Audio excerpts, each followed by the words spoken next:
You are looking right now at a bird that has broken wings. But I've been here before.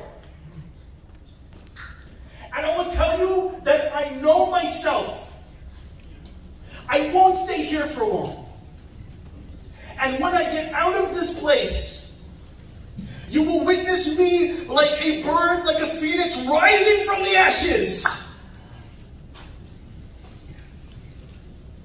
to take over the world.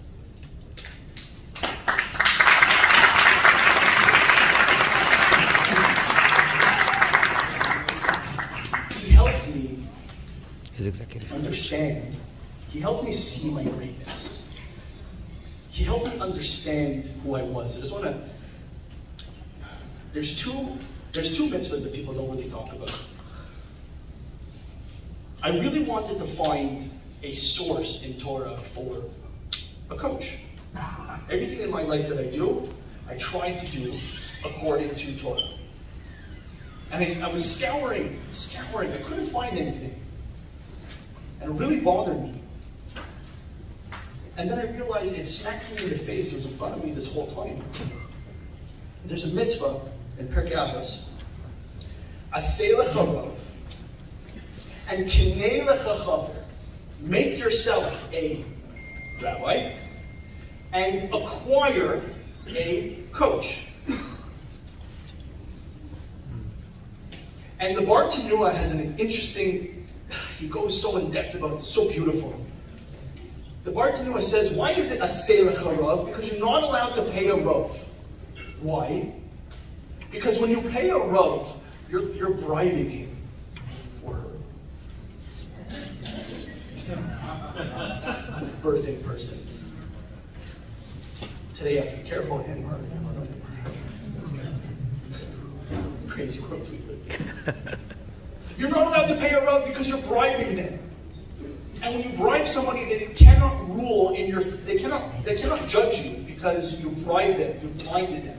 But when it comes to a chaver, a friend, the Bar Tanua says, "Afilu mamon harbe, bichdei liknot et avaso." You should pay him a lot of, even if you have to pay a lot of money for a coach,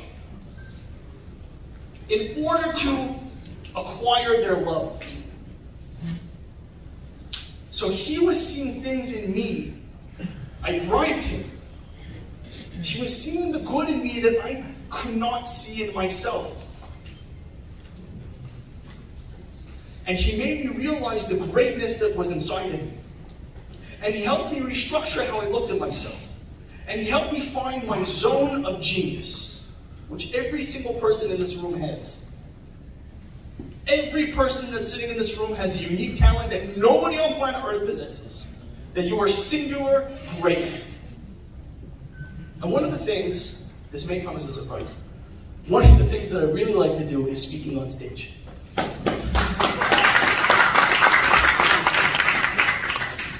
And on December 14th, 2020, I was sitting in a class with him in a session, and I made a goal for myself. I said, I want to be one of the biggest speakers in the Jewish world and to get paid large sums of money to do it very often. It's April 5th, 2022, and I'm standing here with Hashem's help tonight in front of you.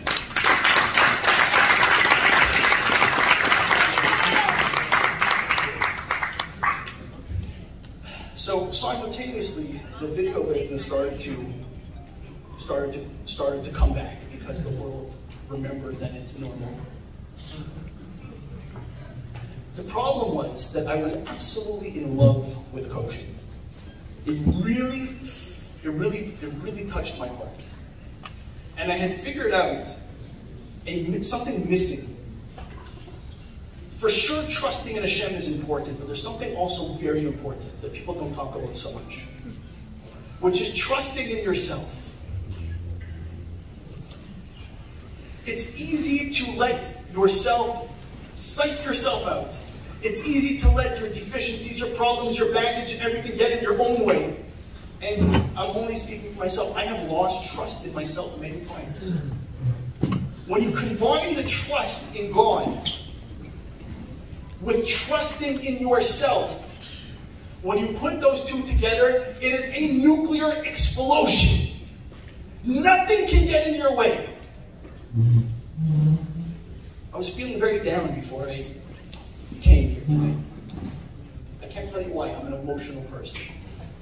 And on the car right here, I called my coach. I happened to have switched since then. I'm now working with a lady coach, and she really helped me put things into perspective. She told me, you're not speaking for yourself. It's not about you, it's about the people in the room. Uplift the people in the room. Don't worry about yourself so much. And really put things into perspective for you. So trusting in the one above, coupled with trusting in yourself, makes a person unstoppable. To a point where there's nothing that can get in your way. Whether it's you need a shidduch, whether it's you need a parnasa, whether it's you need health, there's nothing that can get in a person's way when he trusts the one above, and he trusts, or she trusts herself. Unstoppable for them. And fast forward a year and a half later. You may think I'm bragging, but it's me, so what do I do? Fast forward a year and a half later, we have the largest coaching firm in the Jewish business world today. You know why we're number one? Because there's no number two. Woo! I want to open it up to questions, but before I do, and please think of your questions. We're not leaving here tonight without a minimum of 10. We've sealed the doors. She looked here. Shomri is watching. Thank you, Shomri. Round of applause for Shomri. The best.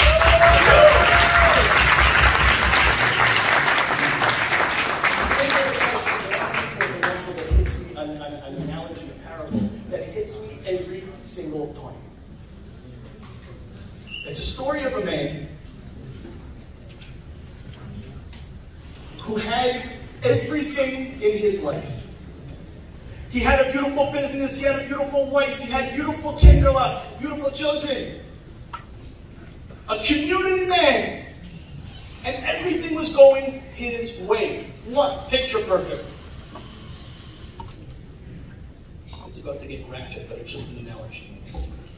One day he comes home and he sees that his house is on fire. And to his dismay, Lower Lane, who should have known such a thing, that all of his children died in the fire. And his wife was so stressed out she couldn't handle looking at his face anymore because it reminded her of everything she left him. He was so broken he could not operate in his business anymore, and he lost everything. He himself got sick. And he got run over by a bus. No, that didn't happen. I just had no.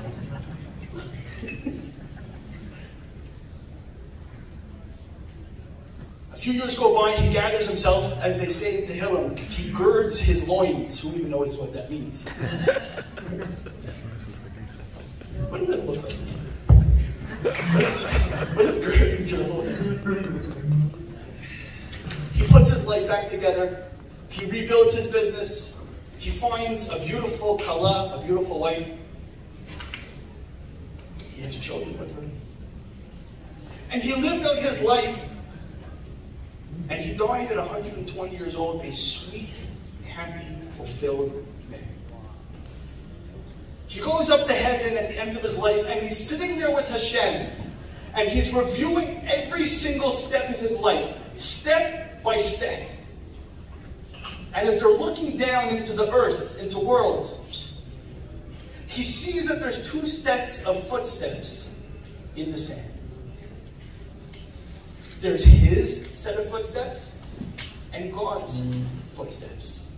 And every juncture in his life, Hashem is with him in lockstep.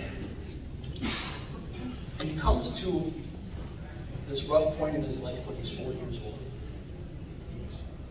And he sees, to his dismay, that there's only one set of footsteps in the sand. And he looks up at Hashem and he says, I don't understand. My whole life you were with me. Together. And here in the hardest part of my life, in my most miserable moments, there's only one set of footsteps. Where were you? Hashem says to him, you're right. There is only one set of footsteps in the sand during your hard time. But the reason why there's only one set of footsteps is because the set of footsteps that you see are mine. And the whole time, I was carrying you.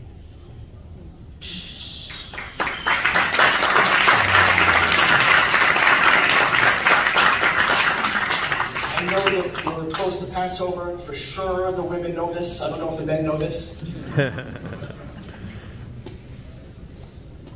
But one of the things that we get from Passover, from eating matzah, I don't know if it's the first night or the second night, maybe the rabbi can help you with. First night or second night, is that we eat matzah. We eat matzah and it gives us emunah. It gives us faith. It gives us bitachon. And that is what will carry the Jewish people ultimately into the times of Mashiach, is our trust. Thank you for having me tonight, guys.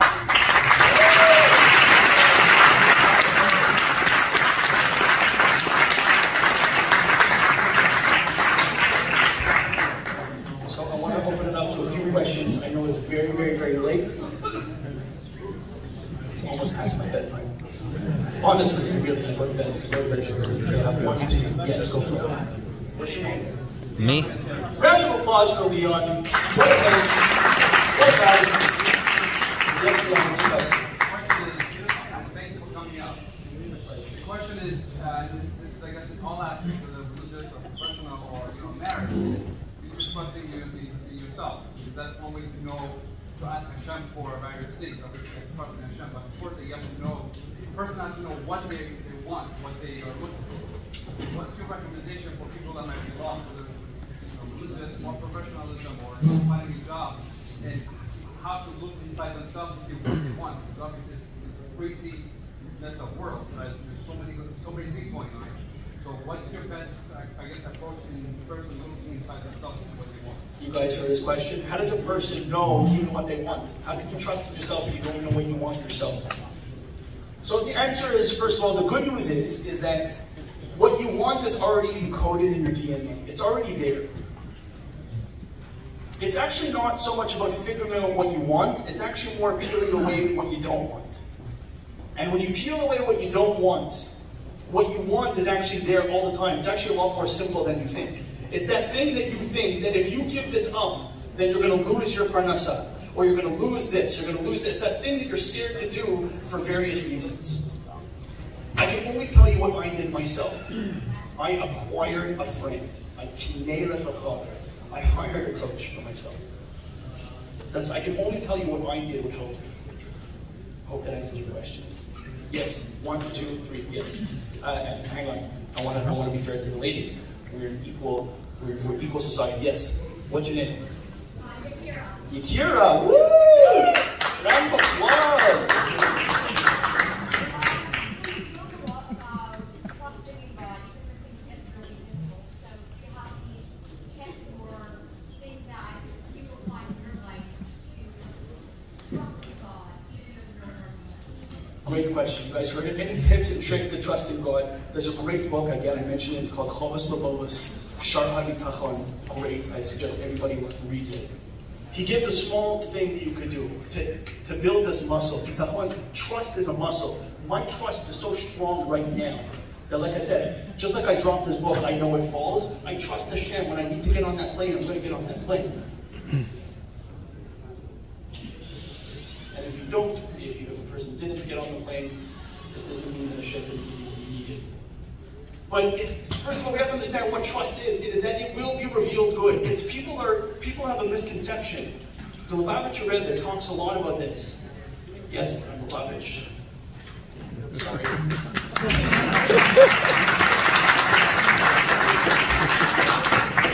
In my practice, speech Yeshua didn't know what I was going to say. I told you I was going to get it. I told you. The Lubavitcher Rebbe speaks about trust. He flips the whole thing on its head. Normally, the way that we look at trust is, whatever happens to me in my life, I trust that God is going to do the best for me. I may not agree with it, but God is doing the best. I trust God. Comes to Lubavitcher Rebbe. Such a sweetheart. The only reason why I'm here is because of Lubavitcher Rebbe. Comes to Lubavitcher Rebbe and flips the whole thing on its head. He says that when you trust Hashem, you should trust Him that it will be revealed good, that you can see with your own eyes. So, a lot of people are like, oh, this person, God forbid, gets a terrible illness. But they trust Hashem that it's the right thing for them. No! You should trust Hashem you should be healthy. You should trust Hashem you should be wealthy. You should trust Hashem that you're going to get your shit up. You should trust Hashem that everything is going to be good. And that Trump will get elected in 2024.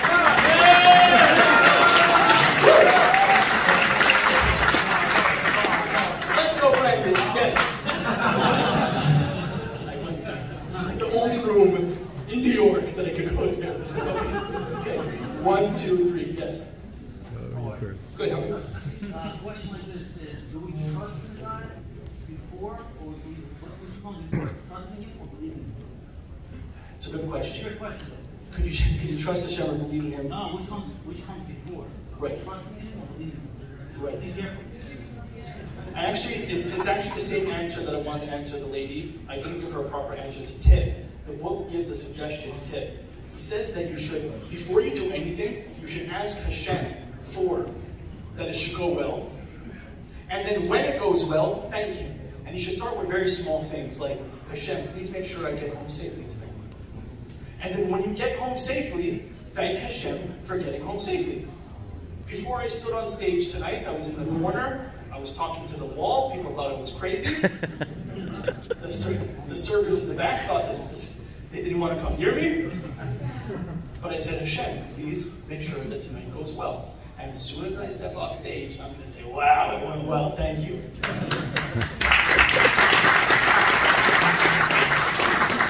Start small. It's like going to the gym. You start with small weights. Small things. Give Hashem credit. The only reason why, what do you think is making the diaphragm go up and down right now? It doesn't just happen. Hashem, please make sure that I breathe. Thank you. Wow, I did a great job. Start small. Everything is in Hashem's control. Nothing is out of His control. Everything, the Baal Shem Tov says, when a leaf falls from the tree, and depending on which side the leaf falls on, God controls that. So ask Him for small things and thank Him when they come true. And then you can go bigger. Success in business, shidduch, health, parnasah, whatever it is. Next. Yes. What's your name? Yes. Hi. When do you know when you're accurate and you just slowly trust it? Okay, I love this question. I coach people all day long, and I have a what's it called?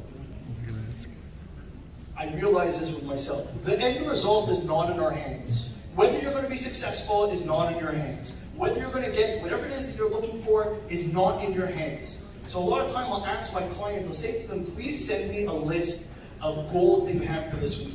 And they'll give me crazy goals, like close a $100 million real estate deal, get this client, da da da da da. And I'm like, I tell them, that's not in your control. Making a phone call is in your control. Making a post on social media is in your control. Sending an email to a client, showing up is in your control. Going on a shidduch date is in your control. The only thing that is in your control is the hishtadlut. But I have a secret for you, I have good news. The Torah tells us that if a man says that he failed, but he tried, don't believe him. If a man says that he tried and he failed, don't believe him. But if a man says that he tried and he succeeded, believe him. It's a law of the universe.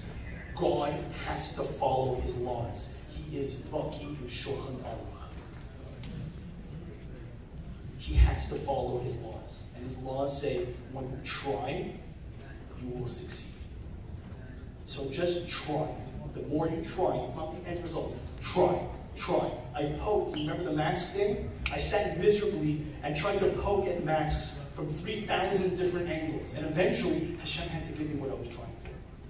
As long as you do not give up, the only thing that is within our control is the ability to not give up. Yes? Sorry? Ooh. So we have a great therapy session after. You're welcome to join me meet every Tuesday, okay? We'll talk. Yes. Okay, so I'm a certified life coach. Yes, I'm just teasing, by the way. Yes. I'm a certified life coach. Yes, I've so been. what's your name? Oh, my name is Shiftan.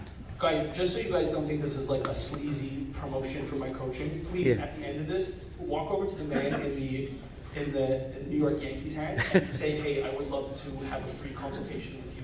Please coach me. Okay, that's exactly my question. So, I've been, like, when COVID hit, I lost my father within, maybe a week after. It was like my birthday month. This was back in March. Yeah, amen. In 2020, like you said, business, everything fell apart. I was getting into the coaching business. And I'm happier today than I was then because of things that I did, the rituals and all of that and whatever. So I got certified as a life coach. Every day I spend 7, 8, 10 hours like learning, absorbing, and getting ready to give. And I've been giving for free.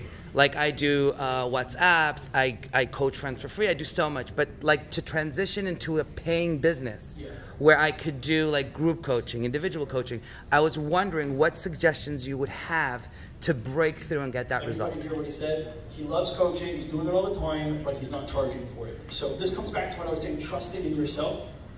By the way, you're doing it all wrong because the mitzvah is command is to buy it. When people, in our world, money assigns value. So when a person puts money on something, they will appreciate it. You have to first understand that you are doing a service to them. When I raise money from people and I ask them for tzedakah, I feel great about it. You know why? Because that person will become rich. You're allowed to test Hashem with one thing, with tzedakah. I feel great when I ask the poorest person in the room for him to give $1,000. Because it's doing good for him. When you're schlepping money out of people's pockets, you are having them assign value to themselves. And you should feel good about that. But like, well, what I'm saying is like, I would actually... Thank you. No, but I mean it sincerely, because I was literally talking to my good friend, just today about that. So like, I'll literally go, and people will be like, wow, you're great, you're awesome, you've changed this guy's life, you've helped him, you've helped that, you did this, this lady was crying 20 years, you couldn't, all these things. And I'm like, okay, are you ready to sign up? Are you ready to do a free coaching consultation? And nothing. Okay, so let's practice it together, okay? Yes. I'm going to be you, okay, and you're going to be the client that doesn't want to close. Okay, let's go. So I hope you enjoyed the coaching session. I'm so happy I changed your life. My fee, by the way, before they get on the free consultation, you should tell them that you're $3,000 a month, whatever it is. Everyone's like, okay, that's a good business. By the way, I'm $3,000 a month. If you want to get on the free coaching section, I'm happy. If we don't by the end, I still love you anyways. Are you ready to roll? Yes. Great. So we went through it. Great. Would you like to continue? Well, the thing is, like, I loved your WhatsApp messages. They were so great. But I don't really need a consultation. I don't know. Look, I wouldn't be asking you this if I didn't believe in you. And Okay. I know what you're capable of, and I know your greatness. Right. And I know that if you invest in yourself, you will become a champion. $3,000 is not going to kill you. Let's do this. But it's a... Hold on. Lady over there. Yes, what's your name? Woo, Sarah.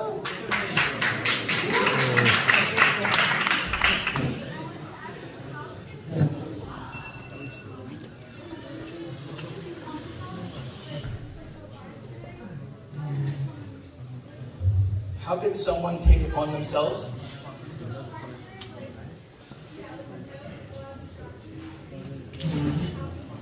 Everyone heard the fight. You mean like to grow in their Judaism? Is that what you're saying?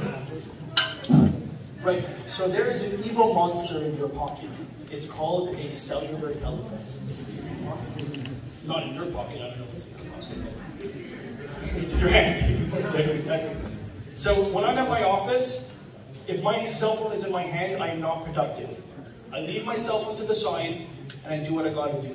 At 8 o'clock at night, I shut off my cell phone, and it's gone for the rest of the night. And guess what? I met this weird woman who sleeps in my room, and apparently she's my wife. And we have like conversations now. It's the craziest thing. Cell phone is the evil monster in your pocket that wants to suck your life.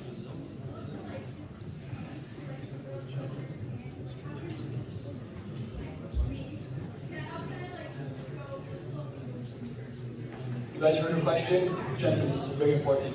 Have you stopped wearing pants and wear a skirt, okay? It's not that type, it's not that type of conference. Was that your question? Yes, was that your question? The first halacha, the first law in all of the code of Jewish law is be bold as a leopard. As a leopard. Despite what anybody is trying to tell you, be bold as a leopard. In order to be a Jew, you have to be brave. In order to be a Jew, you have to be strong. And never forget this, ladies and gentlemen, we are the greatest nation to ever walk the face of this earth, and we are the main characters in the greatest story ever told.